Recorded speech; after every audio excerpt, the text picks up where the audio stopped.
buttons on, Bernie, we can have a lard run. Okay, you're on live. You're on live. Okay. Thank you. All right. Good morning, everybody, and welcome to Friday. It's Friday, and we've got some discussions this morning with Dan DeLabiere is going to give us an overview of some of his departments. With that, Dan, why don't we take it away? All right. Good morning, everybody. Again, Dan DeLabiere. I'm the Rail and Aviation Bureau Director for the Agency of Transportation. This morning, I'm going to be going through a couple of different budgets for my programs. I've got the aviation program first, and then we'll jump into the rail program right after that. So I'm going to share my screen and put up what the budget presentation that we have in your budget books. See if I can find it. Jane read the books all last night, so she's got an overview. Yeah, right. Mm-hmm. That shows you how exciting my life is, right?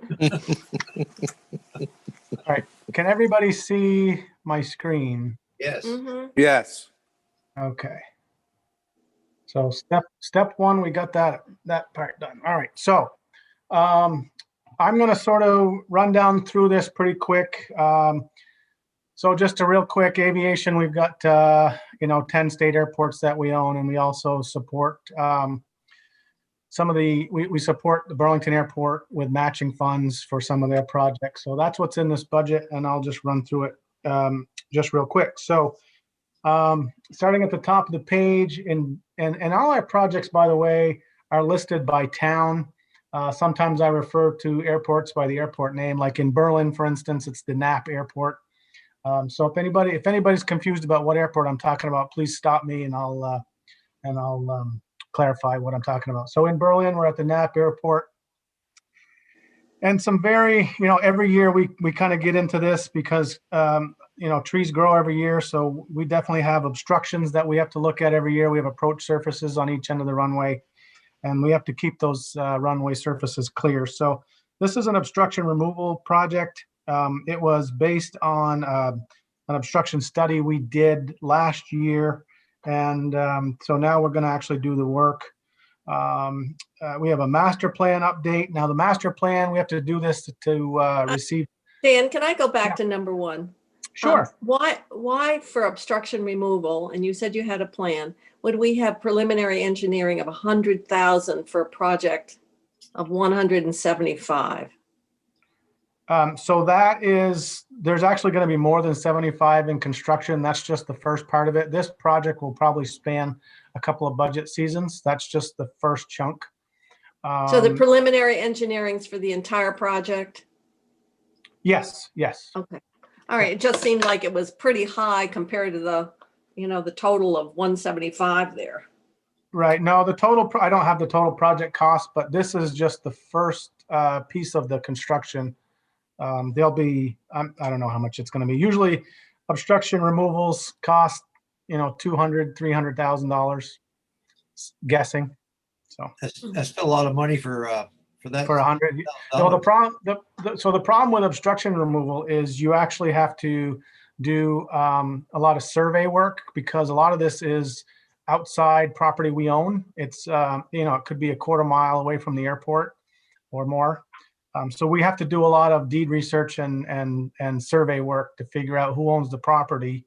And then we have to go get abrogation easements. I mean, we have to get a right to go and cut trees on somebody else's property.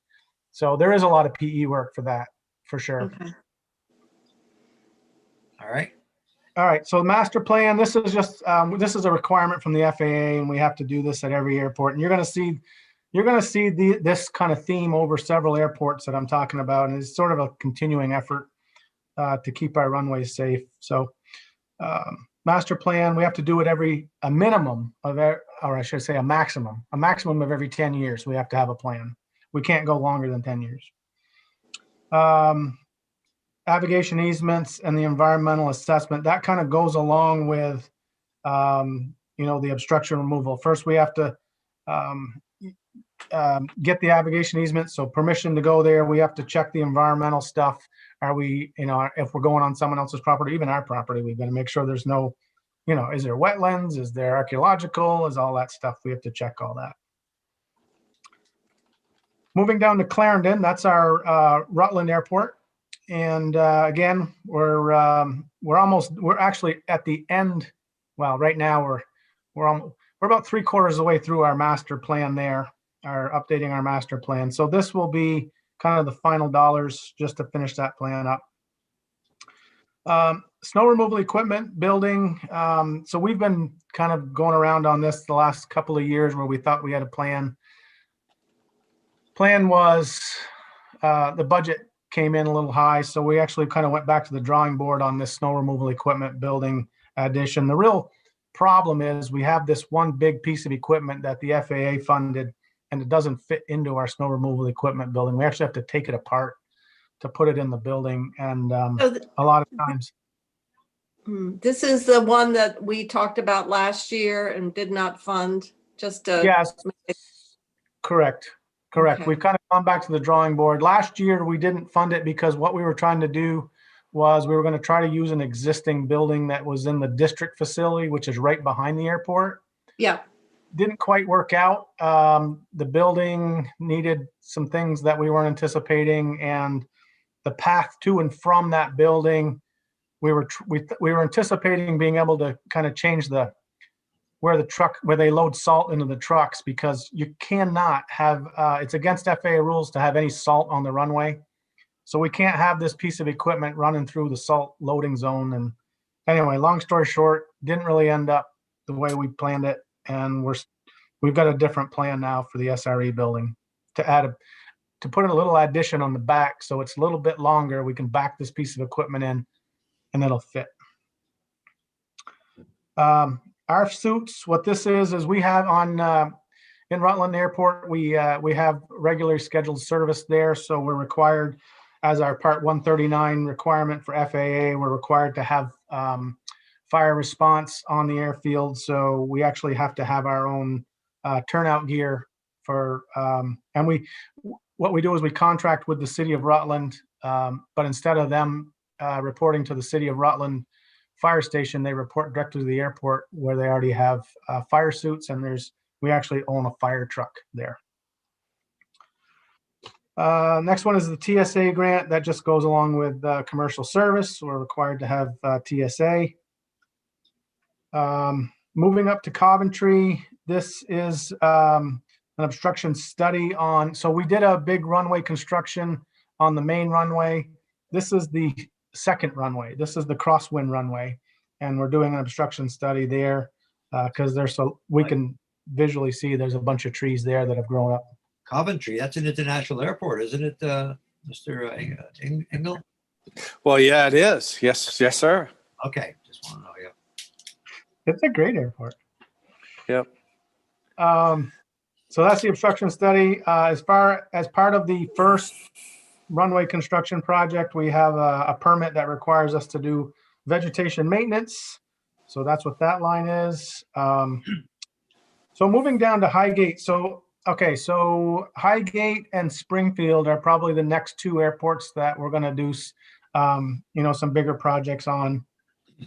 We are going to add, there's one runway at the Highgate Airport in Swanton, and it's the Franklin County Airport. So any of those titles, if you heard it, it's the same. That's the airport I'm talking about. Right now, it's about 3,000 lineal feet for the runway. We're going to be adding 1,000 feet to that runway. So we have to get, so the approach surface changes when the end of the runway changes. So now we actually need more navigation easements that are going to allow us to fly over and approach the end of that runway. So we have some navigation easements that we're working on getting there.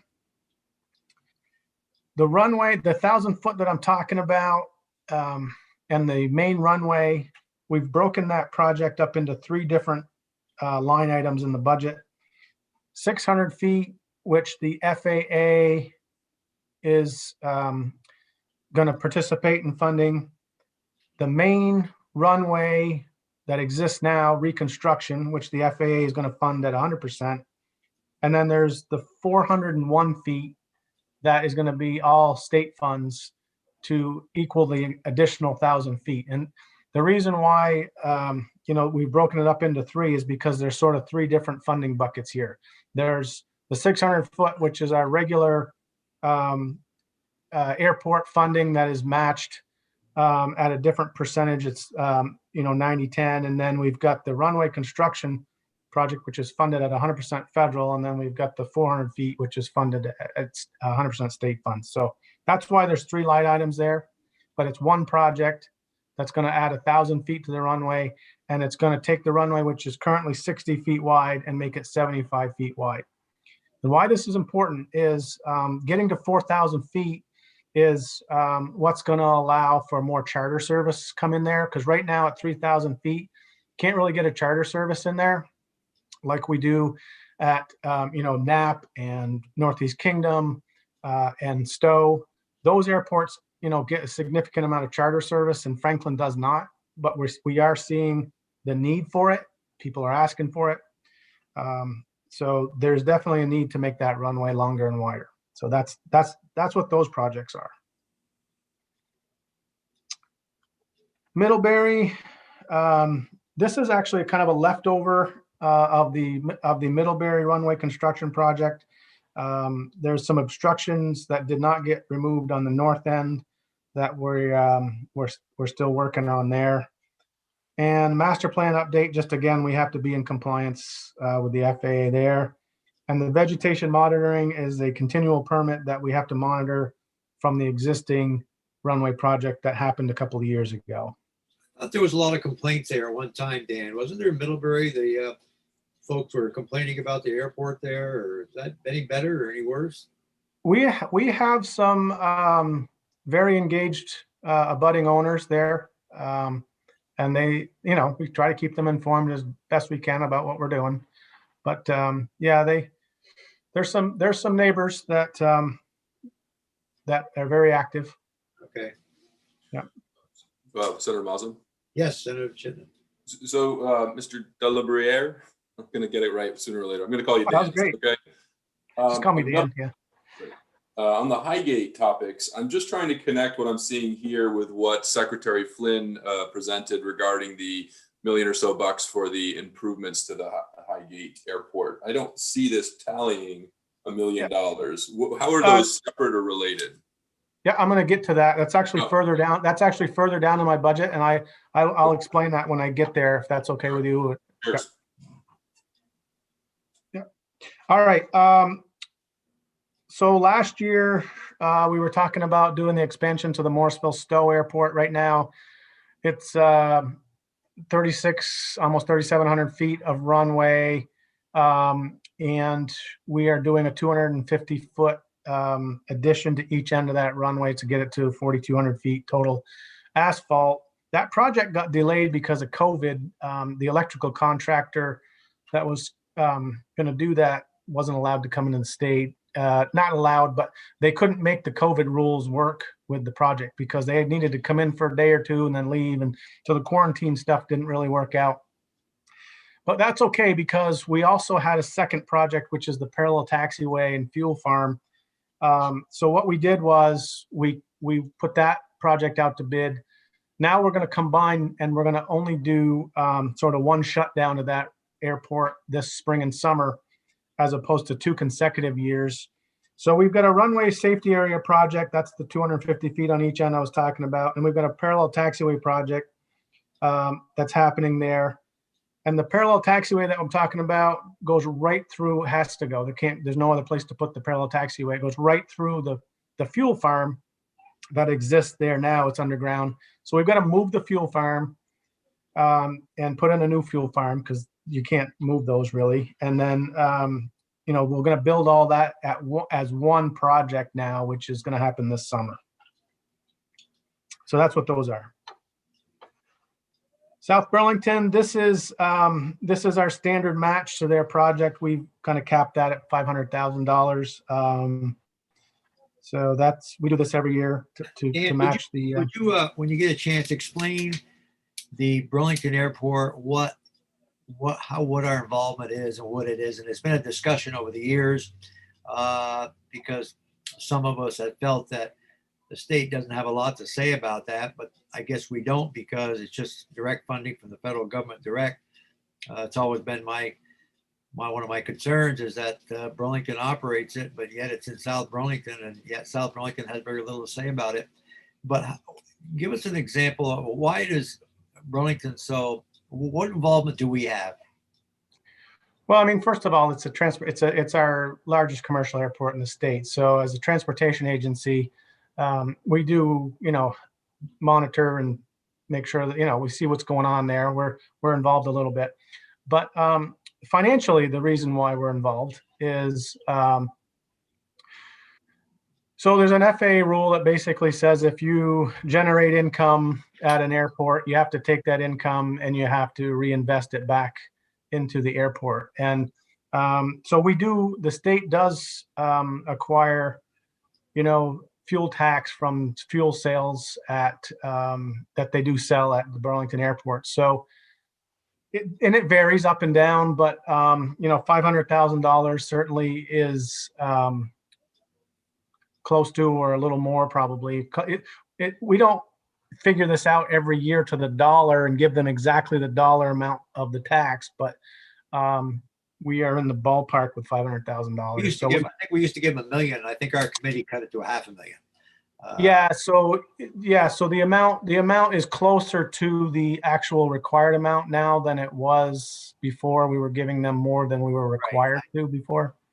For one, I've always felt that I still don't understand why Burlington owns it and gets the revenue, and yet they use it for a good revenue source, and it's a regional or a statewide airport, and yet the only one that has anything to say about it is primarily Burlington. But I know I'm not going to change that, but I think that's one of my issues.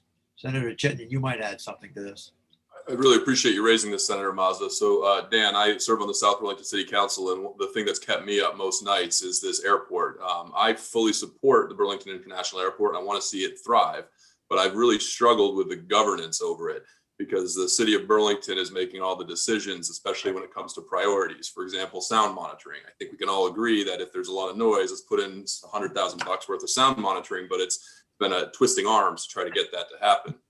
So my core of my argument for this, and I can send you some editorials I've put in the past, is that the city of Burlington does not own the airspace over Chittenden County. And since the city of Burlington taxpayers haven't invested money into or loaned money to the Burlington International Airport since 1948, it really truly is a regional asset for modern day aviation. They just bought 400 acres back in 1918. Yet they still think right now that the city of Burlington and the city of Burlington alone should be controlling and determining the policy of how the airspace over the county is being used. The other piece of this that I'd love to just understand how the state and why the state gets the money and how that might factor into influencing some more equitable governance over the body. It has to do with a regionalization or a regional authority, similar to what we have with the Green Mountain Transit. I understand Syracuse did this, Albany, Bradford, Connecticut. All of those were municipally owned airports that converted to regional authorities, and they were able to improve their bonding as well as their negotiating capabilities. Right now, Burlington cops have to drive from the city of Burlington out to the airport because it's a Burlington-owned asset. Whereas if it was a independent regional authority managing the asset, they could better negotiate security. So it could also make them more financially viable and a little more flexible in their negotiations and their HR policies. By no means do I want to impose upon the city of Burlington, but I do want to highlight as one now state senator representing Chittenden County, as well as a city of South Burlington representative, that I found the governance over this asset that we're funding from the state to be quite problematic over the years. I just think there's things that the state should definitely highlight in our interactions with the city of Burlington to make sure they're considering Winooski, Williston, South Burlington, and all of those interests in their decision making. I don't know how that factors into our budgets here, but Senator Mazza, thank you for raising this. Well, one of the things that always concerned me was, and I said to I looked at that one time and I said, why do I always see Burlington police cars out there? And they said, well, it's a money source for Burlington, because they won't go to bid. They won't allow a bidding for the police protection. Now, that seems kind of ridiculous to me, that here's a community or a regional airport, and yet nobody can bid on the security. So Burlington puts out half a dozen policemen or whatever it is all day long, and they get exclusive rights to protection. So many things don't add up. And I'm not taking sides on this one, but it's always, that's why I think we cut it from $1 million to $500,000. Because if it's a regional airport, we ought to have more regional input. And I'm not against the noise or I'm in that because that doesn't, but I'm just looking at the whole picture. And I know we're not going to change that, but it bothers me to think that a regional airport is controlled 100% by Burlington for everything. So there would be a lot of people bidding on the security, I'm sure, at the airport, but I'm told that it's a good moneymaker for Burlington. Maybe I'm wrong, but that's what I've been told. Okay, Dan. I would think one thing though is it would be you would actually want to have licensed law enforcement with the ability to arrest and so forth. Oh no, that's So, fine. That's Yeah. not fine. So- No, I think well, why don't South Burlington bid on it, or why doesn't or some other office or like the sheriffs, for example. or the sheriffs or something? As long as they provide the same service, bid on it. And but right now it's exclusive, and Burlington is getting income off. I don't know how many officers are there, but they're there 24 hours a day. I think I don't know how many hours a day they're there. And I say it's located in South Burlington. South Burlington gets all the publicity about it, but yet Burlington gets the revenue. And I don't know. I know it's not going to change, but it's always irritated me to think how it works. And I'm not too popular with the commissioner at the airport. They're the manager. So May I make one other comment, Senator Musk? yes, go right ahead.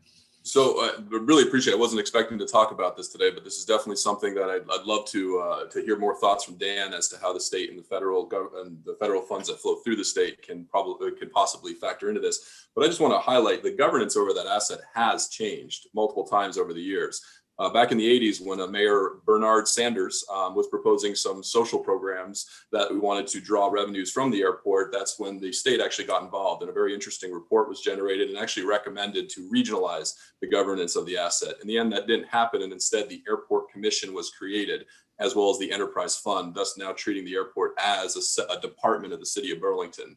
That changed again in 2000 when a charter change drew in a lot of the authority of the commission to take it away from the Airport Commission. And so for the last 20 years, we've been feeling the effects of that alteration in governance. I'm just saying, as a person on the ground directly addressing these airport issues over the years, I have been arguing that it's worth reconsidering the governance and how the decisions are being made over that, including the selection of the air aviation director, that appointment process, as well as who they ultimately are held accountable to, being the region and the communities that truly are affected by the use of our airspace for the generation of those revenues. But I'm getting on my little soapbox and I'll get off of it. And Dan, I'd love to hear your thoughts and understanding the question I had was this $7,500,000, why does it have to come through the state to get to BIA? Could you explain that to me? Why doesn't it go just to the Burlington International Airport directly?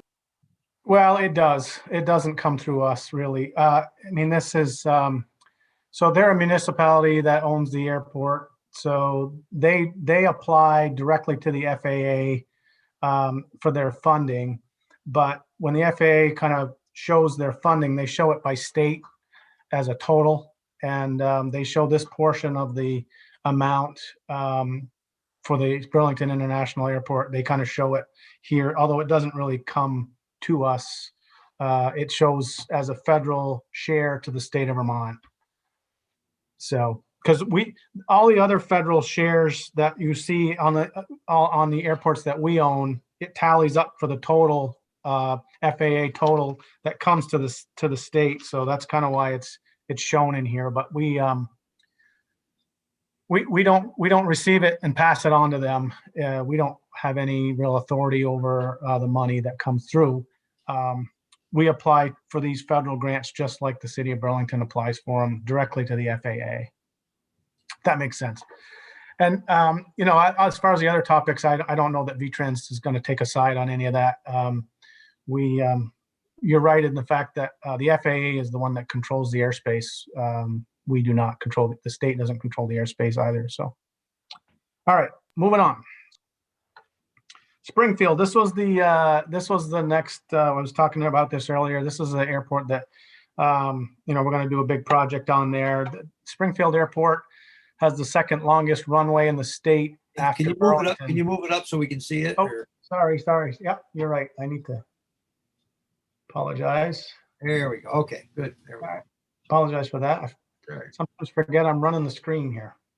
So yeah, so in Springfield, we've got obstruction removal because we've got runway safety areas. So FAA rules changed a bit as far as the distance from the end of the runway and things like that over the years. And so we've got some obstruction removal and some navigation easements that we need to get in Springfield. And let me see if I can go to the next page. So you're going to see two different line items for navigation easements. There was one on the previous page and there's one on this page. And the reason is because there's kind of two group. There's so many, I think there's 18, I think, navigation easements we need. And there was sort of the easy group and then the hard group. So we get reimbursed for navigation easements after the fact. So we were going to get a bunch of navigation easements and then get our money for the easy ones from the FAA, and then the hard ones will take a little longer. But we do have a big runway reconstruction project over the next couple of years. There, it's needed. The asphalt on that main runway is cracked, and there's a big hump in the intersection of the two crosswind runways and the main runway. So there's some safety issues that are starting to to come to the top of the priority list here. So, all right, statewide line items. So we have operation and maintenance, and basically what this is mowing and plowing snow. The typical stuff that we do on a daily basis. Keep the changing the light bulbs and keeping those things on the runway. Make sure all the safety navigation equipment is working. All right, so this is where the next one is aviation facilities. And this is where we added $1 million, and the extra $1 million here is for the Franklin County Airport water and sewer project that's going to bring those services up Airport Road and to our facilities. Next line item is our admin. That's all our staff and all our benefits.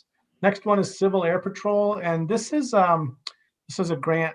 So every state around the country sort of has a Civil Air Patrol program, and if there's a search and rescue, if there's a plane that they call a flight plan in and they don't show up to an airport, and somebody has to go and do a search and rescue. This is what Civil Air Patrol does. They have several, I think there's 5 Civil Air Patrol planes stationed around the state. It's a bunch of pilots that help us out when, there's something that we need to do for, search and rescue type things. Airport hangar permitting. So this is an economic development thing that we've been doing over the last year and a half or so. Have you got another chart, Dan? Have you got another chart? Are you still on the same? I'm on the same page. Airport hangar. Okay, I got it. Yep. And we're trying to get a bunch of master permits. We're trying to get as many permits as possible, and we're going airport by airport because there's a big demand for more hangars to be built, and the biggest hurdle for people to get their hangars is the cost of permit. And so we're trying to get as many permits in hand as possible and lay it out in a way that makes sense for, the airport. So it's consistent. We have, the same color hangars and the same style of building and all that stuff. So it makes sense for the overall airport. The last 2 projects here are pavement maintenance. And we have basically how this works is, one year we design the pavement maintenance project, the next year we build it. So you're going to continually see 2 pavement maintenance projects in the budget. One is purely design and one is construction. And every year we get money from FAA to go out and make sure the runways are crack sealed. And if we have big cracks in the middle, we can block patch. We can cut the bad section out, put new pavement in. But this is a safety thing for our runways. And that is the aviation budget. Is there any other questions I didn't hit for aviation? Senator Ingalls. Dan, we keep on hearing about the charter services coming into the smaller airports. Do you have a sense of what the breakdown is on that? Is it passenger? Is it freight? a mixture of, or we're not sure? So when I talk about charter services, typically I'm talking more passenger. And currently we've got a pretty active charter service, like I said, at Knapp and Morrisville Stowe. We in Northeast Kingdom during winter when Jay Peak's running. So those are the airports that, and well, Rutland too. I mean, Rutland, we have scheduled service in Rutland, but there's also a lot of charter service that comes into Rutland. As far as freight, we have UPS that runs daily into Knapp, and we have FedEx in Rutland, UPS in Rutland. Those are probably the most consistent freight operations that we're running right now. How about Caledonia? They ever let freight come in there? We haven't yet. No, that's I've a been small. working on that for years and years and years, but they didn't want lights on or something. I don't remember that. They wouldn't allow freight in there. Yeah, that runway, that runway's, it's tough because it's not the longest one we got. So I mean, could it happen? Yeah, probably. But in winter months like we're having right now, you need a little bit longer runway to run, to run it out when you land, because sometimes when there's not enough braking traction, you like that little extra runway length. So The other thing was a controversy around the lighting system, Yes. but that got addressed a number of years ago. Oh, it did? Okay. 'Cause Yeah, that was the big issue that I remember, that they Yeah. didn't want because of the lighting. Because I No. remember the freight people wanted it badly, but they couldn't. That's what they told us, and because they couldn't, the lighting issue was a problem. And so Well, that's- it's now an automated lighting system. Okay. So that got addressed, I don't know how many years ago, but why they're not using it, or whether it's the limitations of the runway, I don't know, or whether they feel they can service the area from, I don't know, do they go into Newport? they can. We don't generally get any freight into Northeast Kingdom right now, but they continually talk about it, but they have not taken advantage of that yet. Okay, of course. Yeah. Dan, a question I have, because I always look at profit and loss. If we were to take every airport that we have, and could we have the end profit or loss at that particular airport, what it would cost us per year, or what our earnings are, or are they all separated so we know whether they're breaking even, losing money, or making money? Is that? Yes, we can get that for you, but I can tell you that we don't have any of our airports that make any money. So it depends how you look at it, right? So we get a certain amount of money from FAA every year for projects, but that money can't be used for operations, meaning we can't use it to pay our people to plow and mow and all that stuff. So that's probably, between equipment and personnel, I mean, that's our major expense, really. And we can't use the FAA money for that. But if you take the projects that we have, FAA certainly pays more than their fair share of the projects that we do. So, What about like we did with rail? We still own the rail, but we work with a private person. What if we did that with airports? If someone was to run them, like on a private sense, and work like we do with rail, would that have any advantage versus we owning them 100%?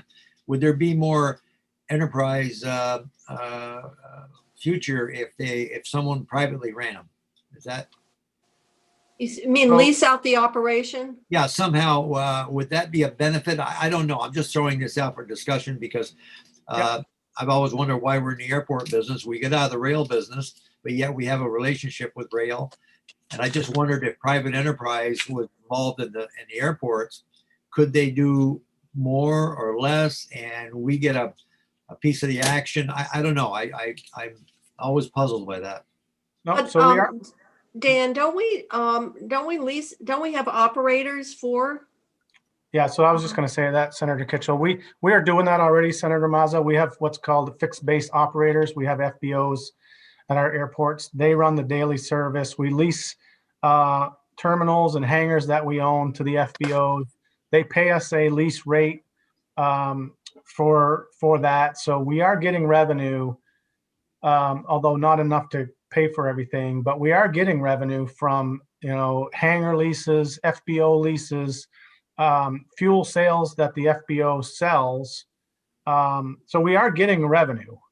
It just doesn't equal, exactly what we spend. The Swanton Airport does very well. Is that the one that does well?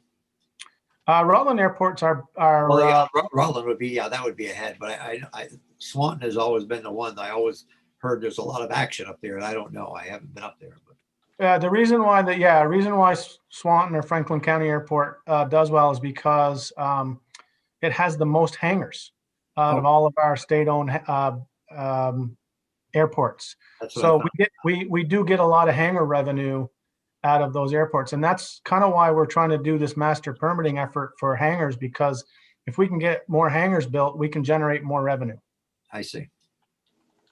Any other questions from Dan up to this point? I had a quick question. Sure. Senator Birchlick, I can't see you, but I hear you. Yep. Thank you. Sorry, I had to miss part of it because there was a COVID outbreak in Northfield that I had a little briefing on from the health department. But did you, the project in Highgate, that's the city project, and the sewer is the only kind of airport thing. There isn't also an airport expansion or something like the development that this town is talking about.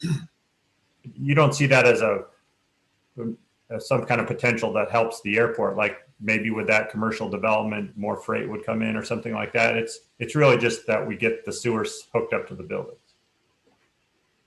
So I suppose when you put, so we do have a runway project that's unrelated to the water and sewer project. So we are doing an expansion at that airport. Okay. When we do, You're extending the runway? yeah, we're extending the runway. Okay. And when we do that, we should be able to get some larger planes in for charter service and possibly freight service, which may translate into needing more hangars or larger hangars to put the larger planes in, which may generate more revenue for us, and where they wouldn't be able to build those without the water and sewer. So there's sort of a trickle down effect for adding the water and sewer. We want our terminal building on town municipal water and sewer, as opposed to the well that we have now. It's just going to be better. Okay. So- I wouldn't use the trickle down effect analogy when talking about water. Well, domino, I don't know what you want to call it. Yeah. Collateral. Yeah. Okay. Go ahead, Dan. Any other questions before we move on? Thank you very much. Okay, Dan, move on. All right, so I'm going to jump over to the 10G reports, and I'm going to do, because they're all together, I'm just going to run through real quickly. This won't take long, but this is in the budget book, and every year we report on projects that are added to the book, and then projects that had a significant change in cost, and then projects that are no longer in the book. So this first section is projects that were added, and I talked about a lot of these already. So the Coventry is the vegetate. We talked about this one. South Burlington is the match money. We have to put a new project number to that every single year just because of the new year. Highgate, we talked about these, reconstruction, the 401. Down in Clarendon, and the reason why this was added, and it doesn't show up in this budget year, is because this is a reimbursement from the FAA, so you won't see it in this budget. But we bought a foam testing cart that the FAA paid for. Because we have our own fire truck down there, we have to actually test it every year for foam. We used to spray that foam into kind of this little plastic area to try to catch as much foam as we can, but it was on the ground and some would spill out. This basically is a cart. You spray the foam into the cart, it tests the pressure, all that stuff, and then we can recycle that foam back into the truck. So this is environmentally, this is a much better thing. We received money from the CARES Act, so that was added. You have to add it in as a project, and then the firefighting suits I talked about, which is in the budget. So these are the projects that were added. And while I'm here, I'm just going to run through the rail ones real quick. just because.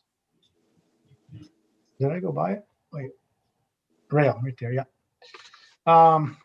Just because we're going to get to the rail budget next, and I don't have to come back to this if I do it right now. So, first few are, we added some FEMA projects in because we have to add them in if we spend money on them, but they're already done because we did the preliminary work and then the railroad finished them. We were planning on programming these projects for another budget year, but the railroad finished them. So we just marked them as complete. So there's no more money going to be spent, but there was a project number created, so we have to report that. There's a bunch of more FEMA projects here that we've added to the budget book. You never know when you're going to get a FEMA project. Mother Nature determines that for us. So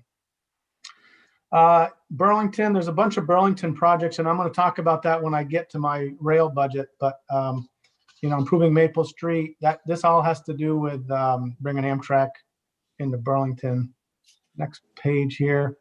Sunderland, there's some more FEMA work here. College Street, this is a Amtrak related project. I don't know why this lease agreement is in here. This is an error. This is not a rail project, so I'm not sure why. Senator Pertlick snuck that in there. That's the passenger rail from Barrie to Montpelier. Right, Jane? I think what we ought to get him is one of those pump cars, that they use on. Maybe that would, for an interim service. You're gonna watch it. You're gonna watch that, Senator Pertlick. He knows how to do this stuff here. I know. And he snuck it in there, so he's like Vince now. See?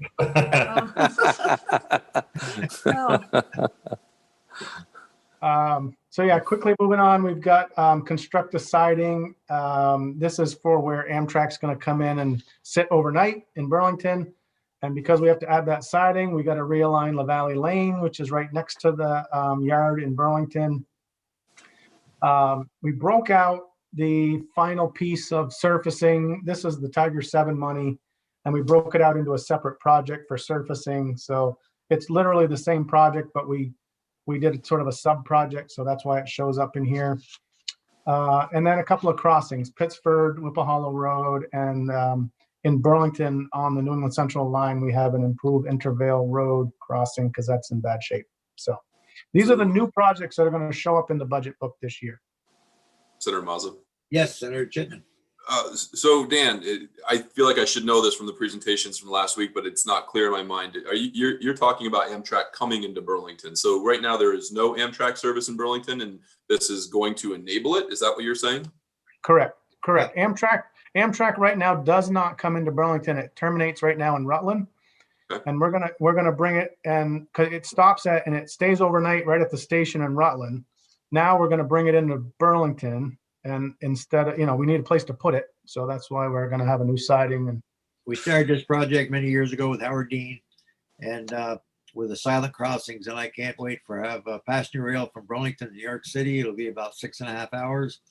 That's the latest I've heard. So that's why the tunnel in Middlebury, and it's get the track up to grade so we can have passenger service. In Burlington, they're revising all the overnight stay. There was a lot of controversy about that, as you recall. And so we're hoping that, I think the ridership will be very, very good from Burlington because like Dan said, it was in Rutland for a long time and a lot of the ski resorts benefit a great deal. But from Burlington, there's a lot of folks that will be taking the train instead of flying there. So it's a pretty exciting project and we've been waiting for it for a long time. And progress is finally, the track is all upgraded all the way down because they have to have 58 miles an hour. I think it is, isn't it, Dan? Something like that, or 60 miles? 59, yeah. 59 miles an hour. Otherwise, they won't travel. The rail, the tunnel was a big deal in Middlebury, and then downtown Burlington, the overnight stay was a controversial issue a few months ago, and that's been resolved. So that's what's being installed now as we speak. And so I predict, I hope it's within a year, but who knows? I think probably Dan knows better about that than I do. So it's a year away. Yeah. There is the Vermonter that goes to Essex. Yeah. Junction. So, But it comes out of St. Albans. I mean, it doesn't come out of Canada. That's our other deal we've been working on for many, many years is get a train from I talked to the day who was on that committee and said that they're still working on that with Canada. They have to have a station, and but that's going to be another big ridership, I believe, once you come out of Montreal through Essex and all the way down through Brian Searles. He's on that committee for getting that into Canada. So it's pretty exciting, I think, to have passenger rail in 2 locations. If we can get it to Canada, to Burlington, it'll be a very, very exciting thing, I think. Gee, then I could go get my lard. That's right. You can get your large on the train. That's right. Yeah, yeah. You can come to Burlington, and I'll take you out to dinner and everything. Yeah. Oh One- gosh, what a treat. I hardly get out of the kingdom. Well, I know you don't even know where Burlington is. You know, we have to get you over here once in a while. Oh, I know. Well, Gonna ride her bike on the trail. Oh, yeah, that's right. She can take the trail over to Swanton, and I'll pick you up. yeah, but I gave my bike. My son took my bike for Well, his you can buy a girlfriend. new one, Jane. I'm sure you can afford a new one. Okay. All right. Yeah, One quick on my follow-up. legislative pay. One quick follow-up. Is the committee optimistic this will actually happen in a year, or is this like the Circumferential Highway or the Champlain Parkway, always a year away? There's no permits that I know of that are waiting. Dan can explain this better. But Yeah, so we are, is it an exact year away? No, but it's, we think it's going to be, our anticipated schedule right now is first quarter of the calendar year 2022. Because we have projects that are now slated to be done by the end of calendar year 2021 that should enable us physically to get there. And then we've got to train our Amtrak crews, get them qualified. Amtrak's got to do a lot of practicing as far as, how long does it take for a train to stop, get going again, all those curves. They would need to go up and down the rail and say, all right, this is a straight section, this is a curved section, so I might have to slow down here. How do we approach? They have to do all of that and get what's called qualified before they're allowed to put any passengers on a train. So all of that stuff has to happen after our projects are done. So we don't, we're thinking first quarter of next year is when we're anticipating that to happen.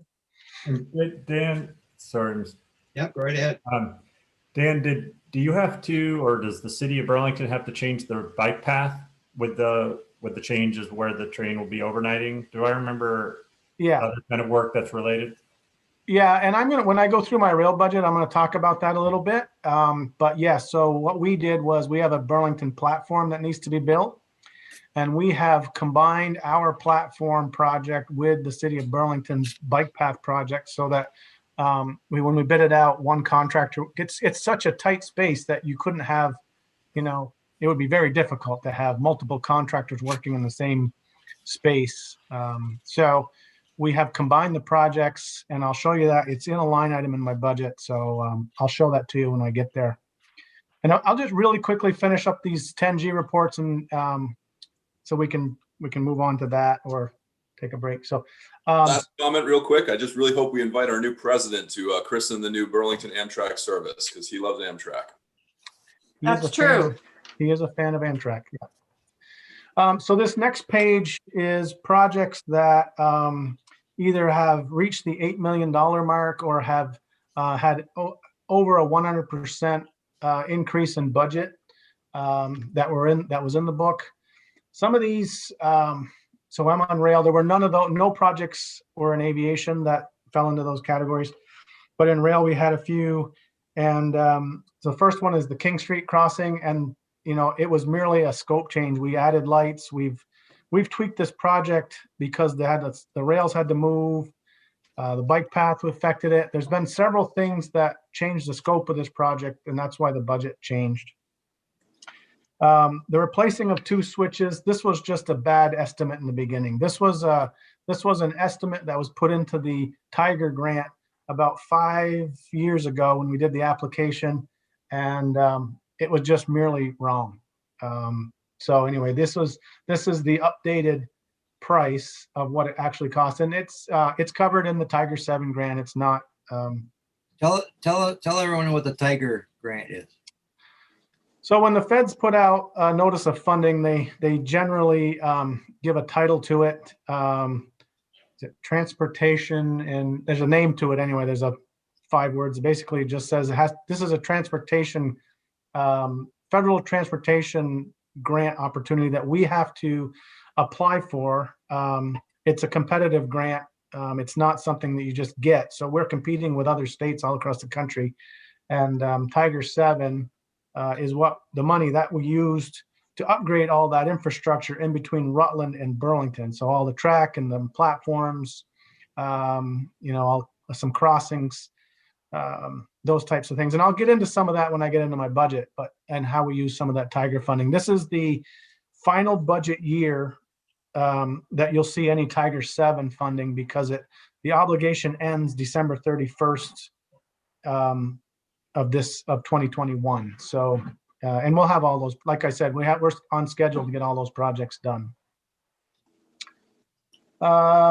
Next one is modify platform in Middlebury. And we had thrown a number in there in the original Tiger grant, but once we went to design, Middlebury wanted a canopy. So we've added a canopy, and some scope stuff has changed there, and that's why the price went up. That's completed though, isn't it, Dan, or not? Middlebury is not. The only one, Virgins is complete. Virgin.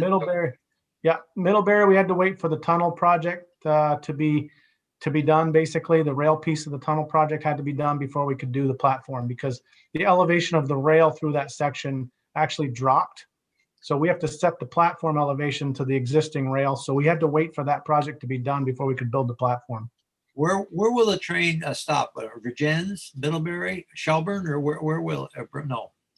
So obviously Rutland, where we are now, and then we'll have Middlebury, Virgins, and Burlington. Burlington. Okay. Yeah. So there'd be 3 stops, and Burlington, then all the way to Rutland. Then from Rutland, which way does it go then? Does it go down to Albany or to Bennington, or? Yeah, it shoots over. Yeah, so from Rutland, it goes across basically from east to west, right over to New York, and connects over in Whitehall, and then goes down to Albany. Okay, that's what I thought. It's connected. Yeah. Yeah. All right.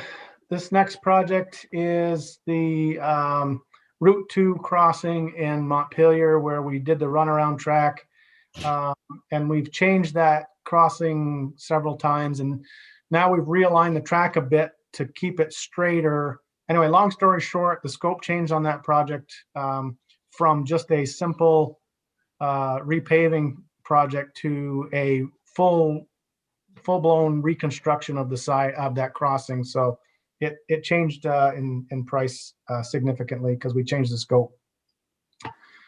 And then the last 3 are build grant bridges that the estimate was based off from an old load rating. We've since done a new load rating and found that these bridges needed a lot more work than we originally anticipated. It's costs that are covered in the build grant. So it's not, other than the state match, it's not a significant change for state funding. And then the last section of this report are projects that are no longer in the book. And the reason why, and I won't go through all these, I think the committee can take a look at them, but there's a significant number of projects here. And the reason why they're not in the book is because we're finished, we're done. So all these projects you see in aviation, these are done. And then if you look at the rail side, quite a list of projects here that are all no longer in the book because they're done. Wow, good progress. Yeah. Yeah, a lot of projects finished. So with that, I'm done the aviation presentation. And you had mentioned you needed to take a break. I don't know if you wanted to do that. Yeah, a break. Any other questions before we take our break on this section? No. Okay, now we'll go back on at 10:15. I've got a committee on committees meeting at 10. In case I'm not on at 10:15, somebody open up for me. And we'll see. Well, you at 10:15. Andy's here, right? Yeah. Our Yep. vice chair's here. Yep, yeah, he's there. So at 10:15, if I'm not back on, just go open up, okay? Thank you very much. So Andy, Yes. Your meeting, anything that's public you can share. I think we're still online, so Yeah, Just thought of- yeah, I think it's public, just that there was, they wanted to notify, just have a ability for the Department of Health to talk to the Northfield reps and the senators from Washington County. that because of the Norwich University. Yeah, the uptick, and there's some concerns that, is it just Norwich? Is it the community?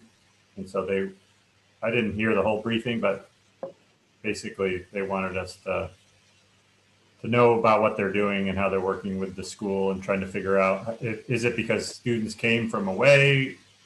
You know, there were some Oh. questions about the quarantining processes that they had there. And so Oh, right now it's not a huge number, but they wanted to make sure that they let us know that they were on top of making sure that it stays, under. so that they're aggressively implementing measures to minimize the impact or the spread. Yeah. Okay. 10:15. Be Right. back.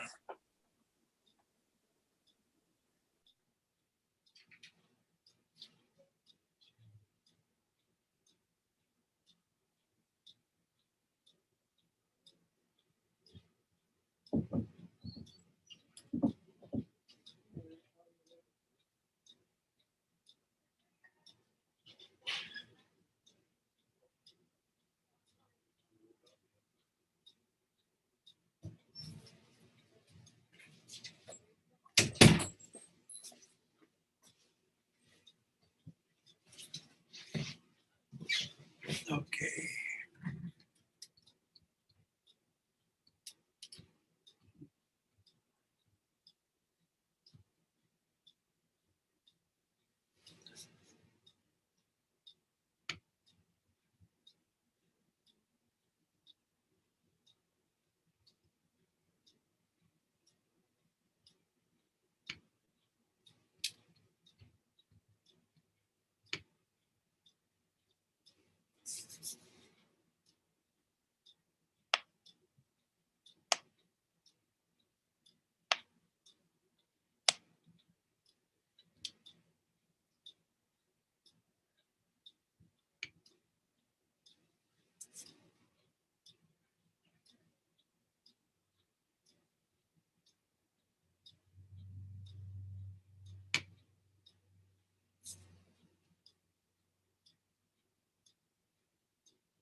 Come on.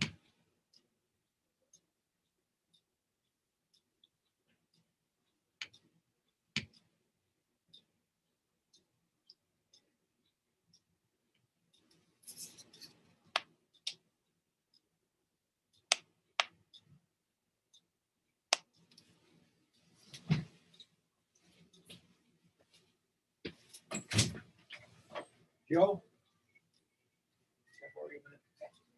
I want to get out of the meeting I'm in now and go to a new one, but Okay, that wasn't my doing so wrong you here. want to join a meeting? I want to get out of the meeting. Okay. Let's, We're in a pause in our other meeting, and I want to get into a new meeting. and I'll okay, go so back. you're in, is this the meeting you're in, I'm assuming? Yes, I want to get out of that one. Stop video.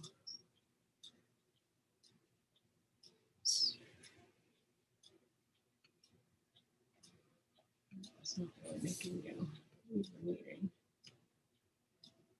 Where's the- Huh.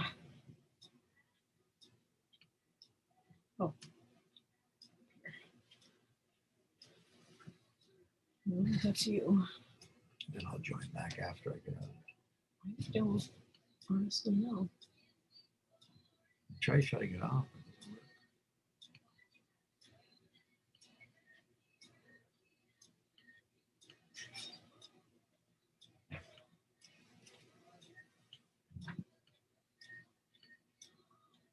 Oops. What the hell I did now? Seconds. Oh, that's your email.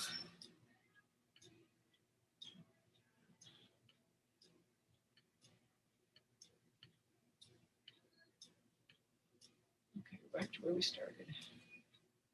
There should be, like, how would you normally get out of a meeting? I don't know. I should have looked carefully. Senator Ingalls, I keep telling my father to give you a call, and I hope you can help convince him to come back up to Vermont because I could use some free babysitting every now and then. Shut it off.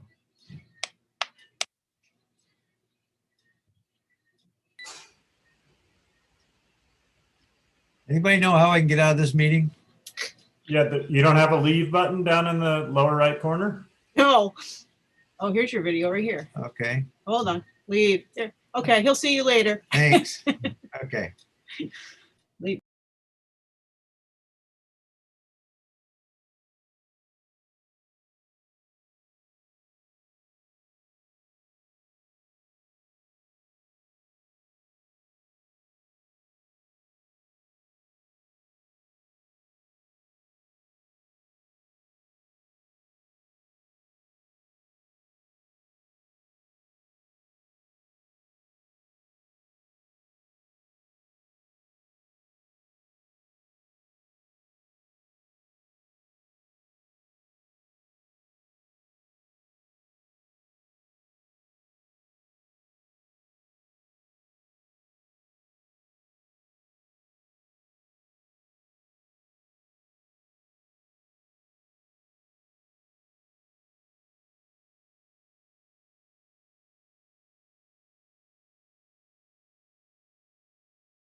Are we back? Your chairs meeting.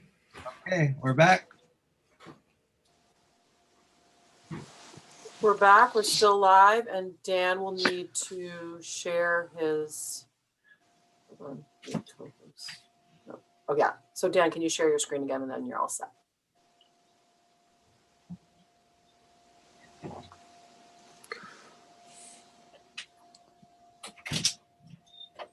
Trying to figure out how like to shove it just for a couple hours.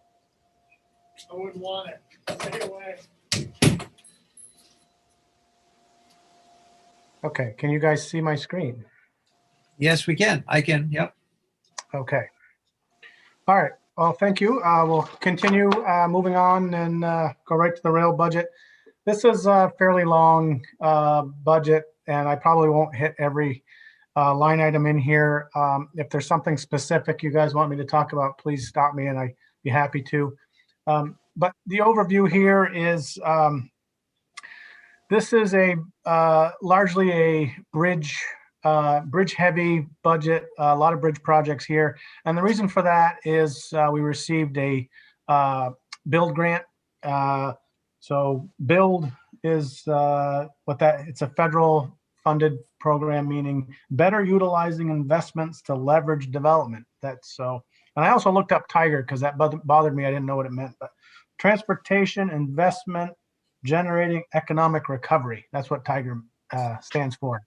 So they come up with these names, and they sort of have a meaning that, and they have criteria that we have to follow to when we apply for these federal funds. So anyway, in this budget, the build grant is all of our build grant bridges, which there are 29 of them, are in this budget. And I'm not going to touch on all of them because there's 29. And basically the answer to every one of them is we're trying to upgrade these bridges between Rutland and Hoosick, New York, to get to 286,000 pound capacity for load rating and 40 miles an hour for freight speed.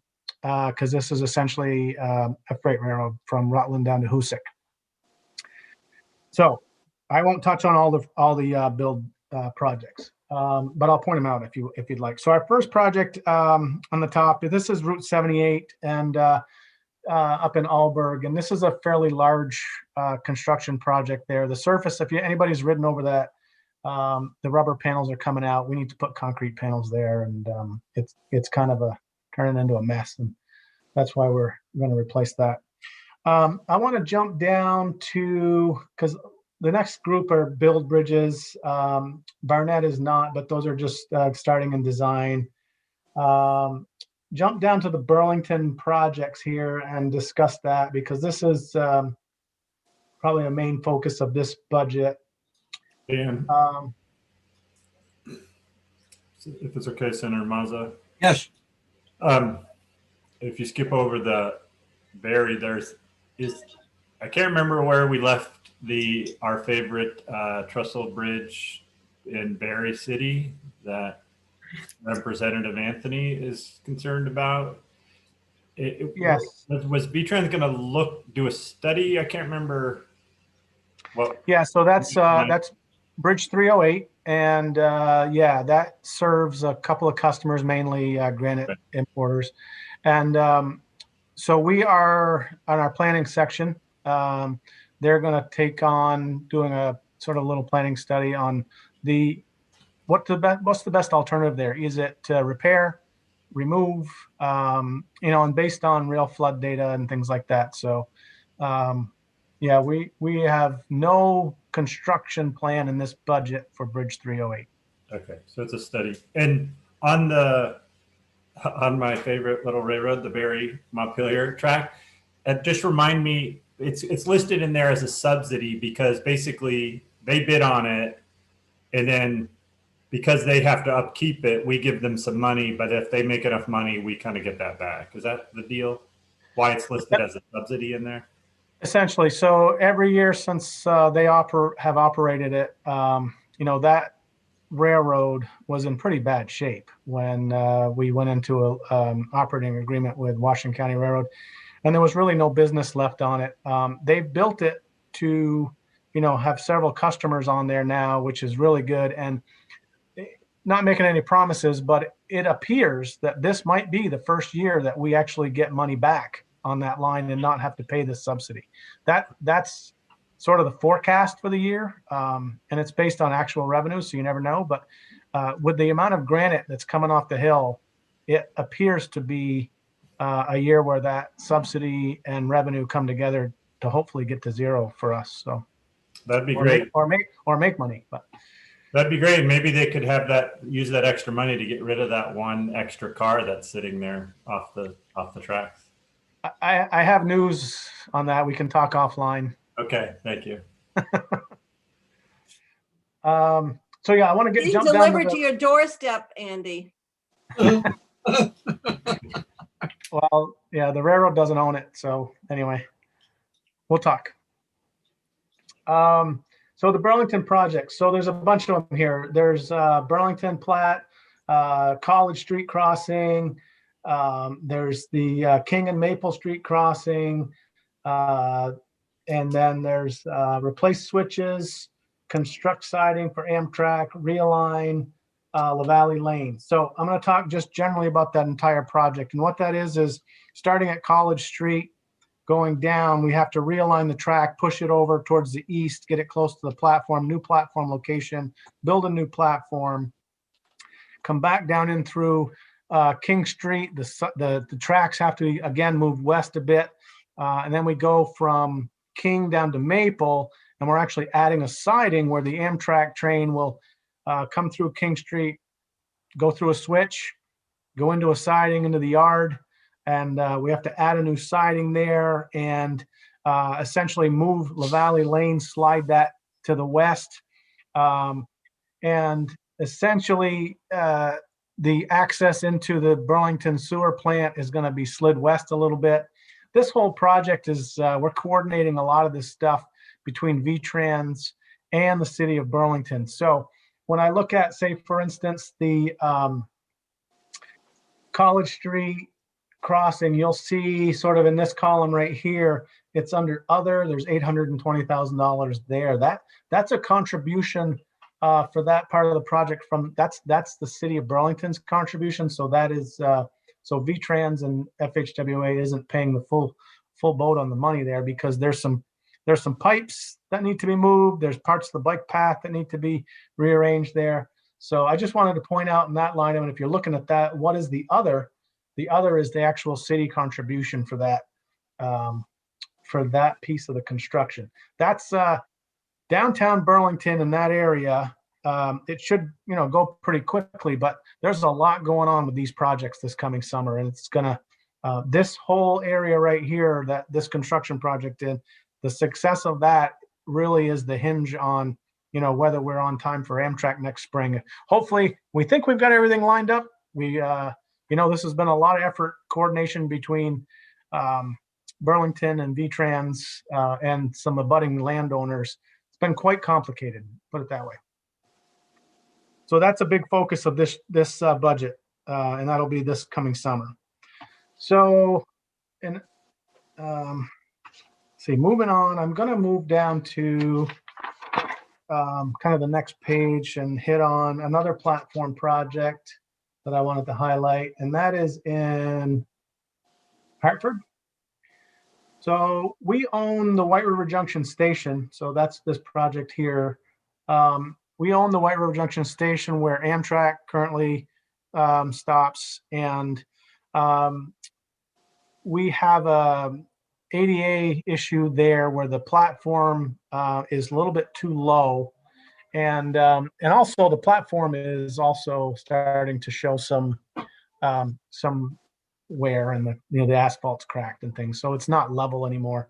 So we need to one of the things that under the federal DOJ, Department of Justice, their part of their purview is to make sure state buildings, public buildings meet ADA requirements, and we own that building, so we're kind of on the hook for that. And anyway, that's what this is. We have to reconstruct that platform. And it's time. It needs to be done. So that's what that project is. There, most of these other projects on this. There's 14 projects on this page that are build bridges, and I don't need to go through those because basically the description is kind of the same. Moving down to the next page, right at the top, we talked a little bit about this, but the Middlebury platform. So what we're doing there is obviously brand new stop for Amtrak. We're building, it's about a 300-foot platform. We kind of designed this in collaboration with Middlebury themselves because the platform is our project, but because it's on our property, but the abutting property where all the cars park, that's actually going to be a Middlebury project, and they're going to pay for the parking area. It's all going to be constructed together.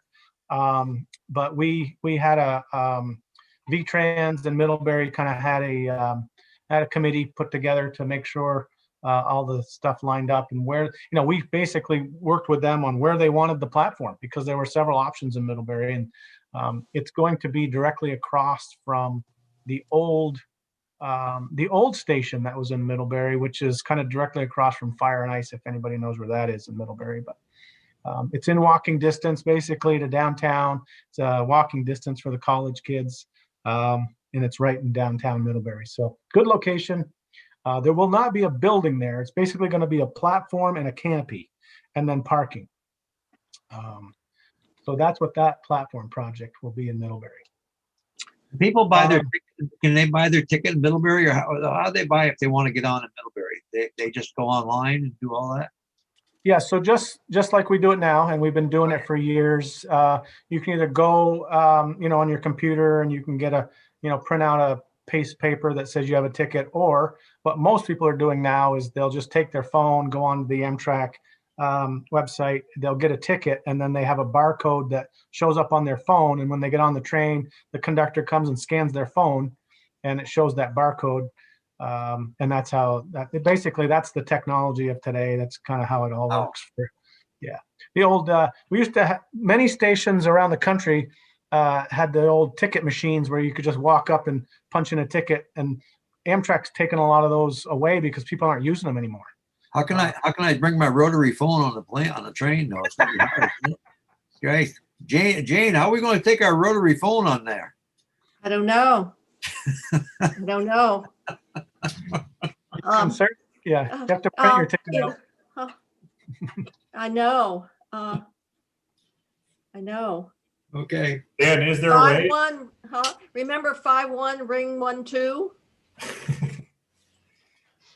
And if you just the other way is if you get on the train, the conductors can sell you a ticket on the train itself. They don't particularly they won't take cash because they can't take cash, but they can sell you a ticket on the train. All right, moving on. We talked about this Montpelier crossing is the Route 2 crossing, and I was talking about that earlier, how we started out as a, just a simple, we were going to repave after the tracks got slid over, but we really need to redo the surface there, and we're going to put in panels instead of asphalt, and we're going to put in a whole new set of lights for that crossing because the lights themselves are older. So we're really going to improve that crossing to upgrade it to, new standards. So it'll be a nice crossing when we're done. Dan? Yeah. Yep. Go ahead. Is that the crossing, the first crossing, or coming out of Montpelier, the one by the distillery, or is it the other? It's the next one. It's the one on Route 2 over by Agway, by the rotary there. Okay. Yeah, that is in rough shape. Yeah. Bridge 304, I just want to talk about this real quick because this seems to show up about every couple of years in the budget. This is an older bridge, and we keep band-aiding it back, putting it back together and things like that. It's an okay bridge, but it's it's just one that continually seems to need little upgrades. It's an old pin truss. If you built a railroad bridge today, you'd never build a pin truss. It's just old technology. But we, you know, it's a good bridge and we're going to continue. So in case anybody said, well, this was in the budget a few years ago, it was. And we continue to kind of do projects on there. All right, moving down to, I just wanted to touch on the Newberry Bridge 522. This is a large project. If anybody's been to Newberry and they've gone under that real big rail bridge that sits way up high in the air on 302, this is our in our priority list of worst to best bridges. This is our number 3 bridge. So this is a pretty critical bridge for us. It has a load rating issue and it has a lateral issue, meaning when the train comes onto the bridge, I'm going to exaggerate this and I don't really mean it as bad as I'm going to say, but to make my point, when the train hits the bridge, you know, you don't want the bridge to move. And so if we don't do something, you know, that's basically part of the issue is we've got a load issue and a condition issue there. Is that the overpass over 302? Well, it's a bridge. It's a large bridge that's up in the It's air. a bridge. Okay. Oh, okay. Because there's an overpass there too over 302 right by the car dealership. Yeah, no, that's this. And it's actually a bridge. Yeah, Okay. that's the one. Anyway, so And this it's- one, it'll be good to get this one in. It's this one's already gone out.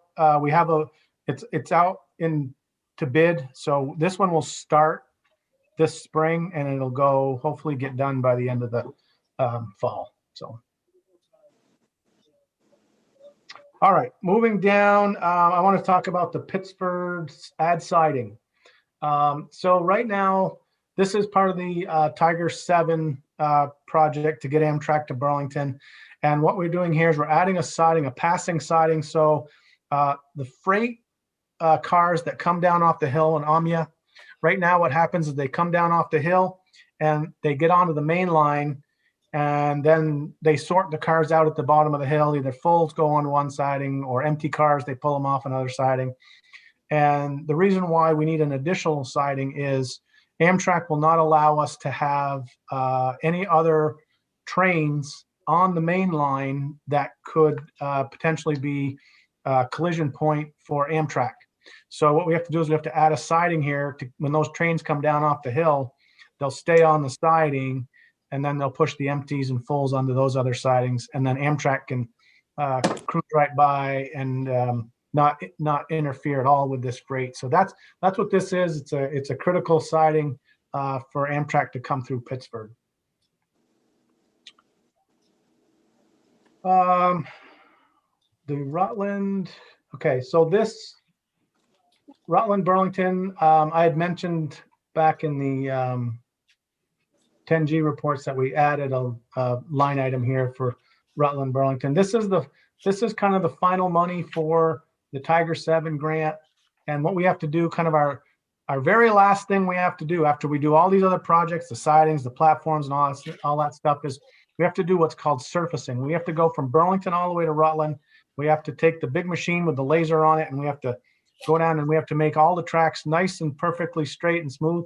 And when we get to the curves, sometimes you have to raise the outside rail so that when the train comes down at 59 miles an hour, the outer rail is higher than the inner rail so that this, train can take a little bit, higher speeds through the curves. So that's one of the last things we're going to do, and that's what that project is. And I'm going to move down to statewides. And first statewide is immediate attention. And I think we've talked about this several times in the committee, but every year we inspect all our rail bridges. And sometimes we find stuff that needs to be addressed immediately that we didn't have planned in our our rail budget. So that's what this money is. And we are, every single year we find something that we've got to, quickly fix. Rail right-of-way property leasing, that's exactly what it is. We manage, 305 miles of active rail and 149 miles of rail trail. and we always seem to need survey or need to do some deed reporting or some report. All of our leases get recorded. I'm sorry, all our leases get recorded in the town records. So there's fees for that. There's litigation. There's things that we have to go and deal with encroachments when people are on our property. We spend a lot of time and money doing right-of-way stuff on real property. Crossing surface program, what this is outside what programmed projects, meaning, so next spring, I'm sure everybody on this committee will probably get a call that has a railroad in their town that says, X crossing, whatever, there's big potholes over the winter and you got to come fix it immediately and that kind of thing. So that's the money that we use to address crossing surface, that we have to respond to that are sort of outside a planned project, where we go out and we may tear up some asphalt, put new asphalt, or just simply put, fix some potholes or things like that. The next two are Amtrak. The first one is Amtrak marketing, and this is specific money that we allocate to market our two trains, the Ethan Allen and the Vermonter. We do specific targeted marketing in the state to try and increase ridership. There is a marketing component in our Amtrak contract that the national Amtrak marketing folks coordinate with us on, meaning sometimes our Amtrak Vermonter will get mentioned, in a New York ad or something like that down in DC and Washington, or something like that. But we do specific marketing specific to our trains, and they do sort of a general marketing. So there's a couple of marketing pieces. You'll see that the Amtrak number, we're at 8.7, and that should cover the, we're hoping, we don't have the exact number for the operating costs that'll increase when we go to from Rutland to Burlington, but we are anticipating that this number will cover that. Did we drop the payment since the Amtrak has stopped service, or how'd that work?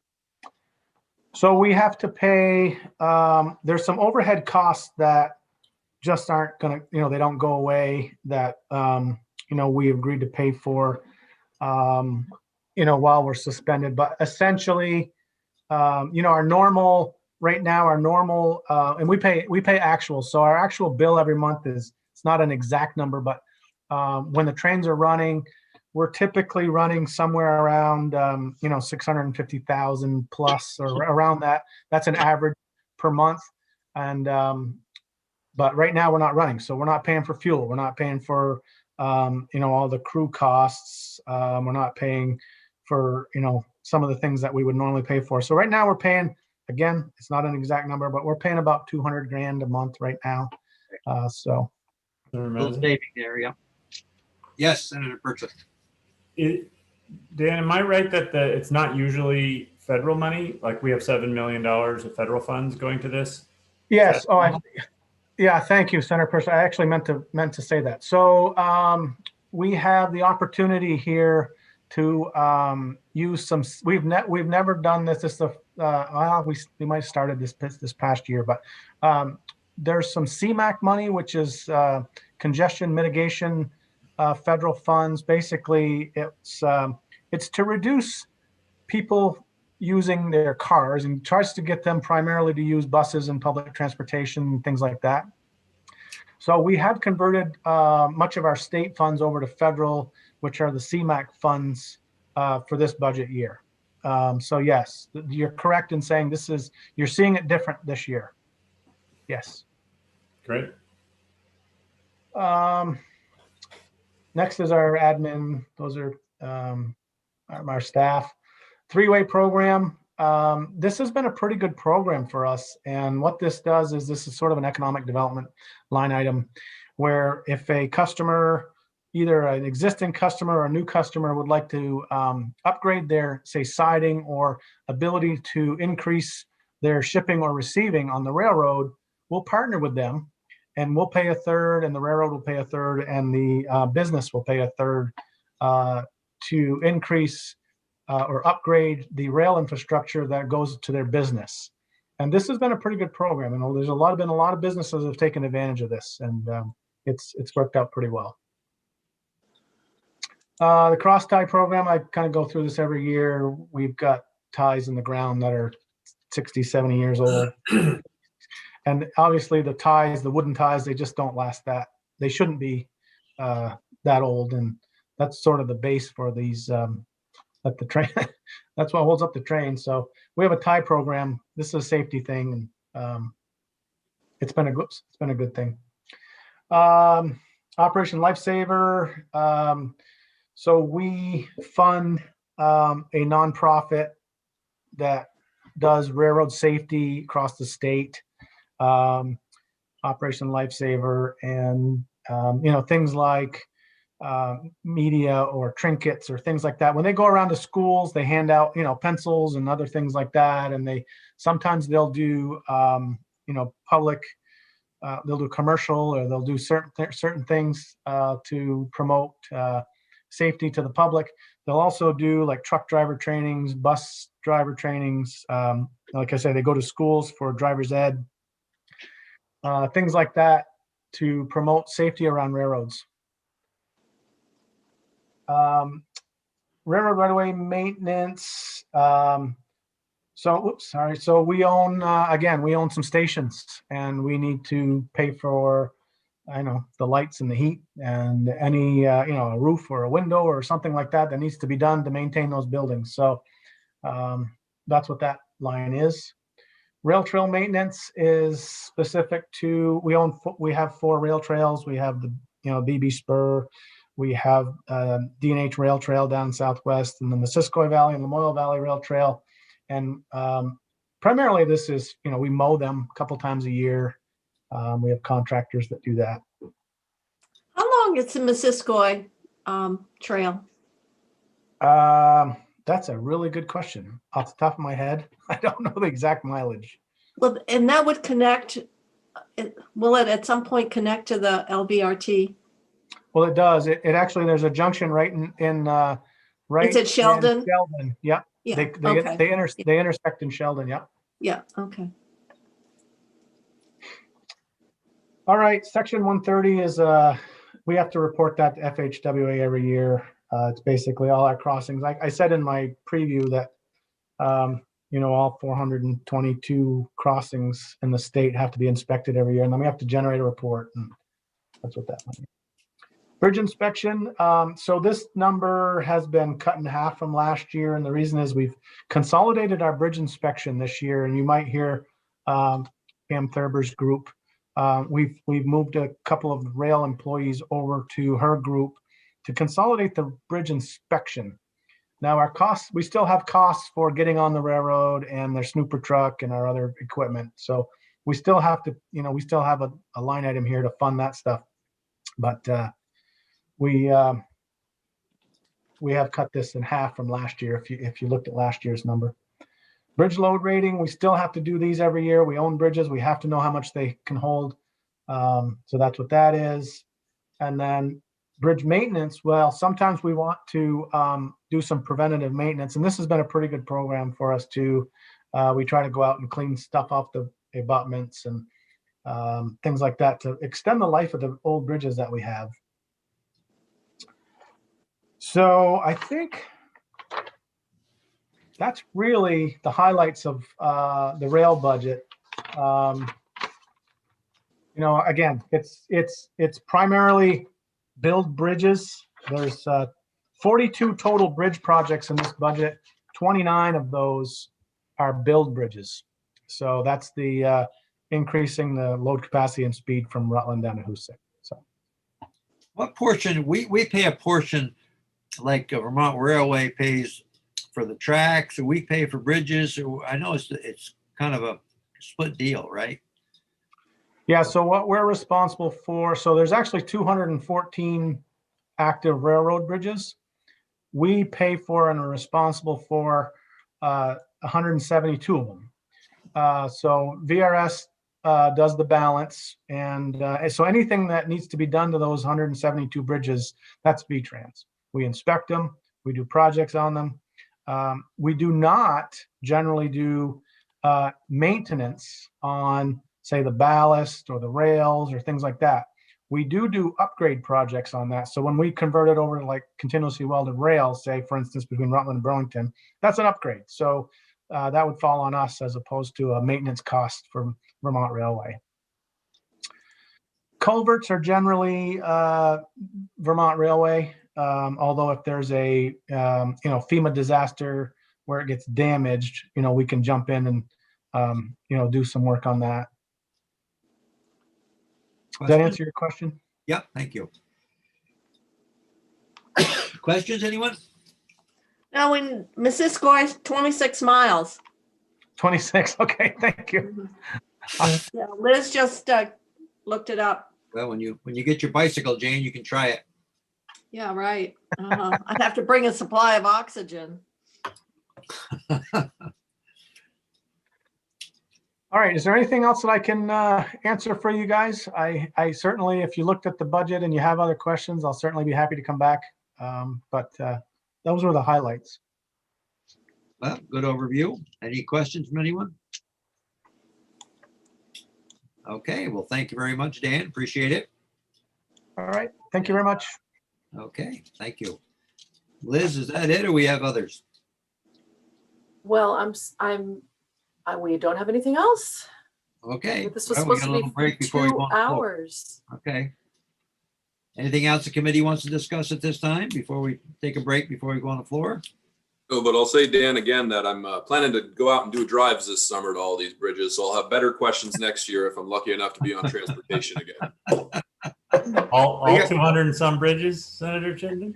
We got a lot of free time in this pandemic, so the kids Well, like to see bridges. After he checks the 49,000 culverts. Yeah, Obviously- we'd like pictures Obviously, and video. Yeah. Senator Chittenden must not have a big garden. No, we're not big on gardening. My son to just say- delivered a whole basket of seeds. I think my garden, he keeps expanding it. I'm over a half acre and I'm like, why don't I have any spare time? Well, I guess I know You the wouldn't- answer. If you wouldn't cook for so many people, you Yeah. wouldn't have to have that, I mean, you're cooking for half of Lindenville there or wherever, Well, I know, but he's Just got like all Kitty, these. let Kitty do some of the cooking, Yeah, she's got free time now. That's Oh, right. yeah. Oh, gosh, thank you. Where is for she, in the reminding South? me. Is she in the South or what? No, she's they're up at Burke Mountain right now. She doesn't have to drive you to Montpelier every day, so she can. I Right. know, but don't you remember some days she was so tired, I had to drive home. I was like, Right. well, I have 2 committees. I chair a committee and I'm 15 years older than you and you're tired. It's like, God, her Go husband got, figure. what's he got, about 12, 14 dealerships now, huh? My Yeah, God. Got he's another got a one. lot. He just took over the Burlington one on Shelburne Road. yeah, I know. It's, Wow, I don't know how he does it all, man. Does I don't Kitty get know. involved? Does she help him? No. Not really. No. She test drives the Tesla that he had. Well, or Okay. whatever. That got sold. The thing is, yeah, that was a sweet car. That I must Tesla? admit. Yeah. Too Yeah. quiet for me. I want the roar of the engine. Oh, well, my son has got the Chevy Bolt, Okay. and he really likes that. And GMP provided the Charger. charging station. And I made a mistake when I ordered the stove, and I thought it had an electric oven, and it didn't. It has gas. So we had a 220 hookup all available. So Oh, he wow. really. Plugs it he in here really- at 220 then. Yeah. Yeah. That's- So it really was pretty cost effective. So, Senator Good Chittenden, call. I hate to disappoint you, Senator Chittenden, but you are stuck on this committee for another year or two. Excellent. Glad to hear it. So if you thought you were going to get off next year, forget it. All right. Better questions next January, I swear. Senator Kitchell, I haven't heard an update on your coal pile. Have you made any Yeah, progress? that's right. That's a good question. Yeah. You still shoveling coal or what? no, I really should be burning it up to get rid of it. And these Hold, sounds you like guys the are next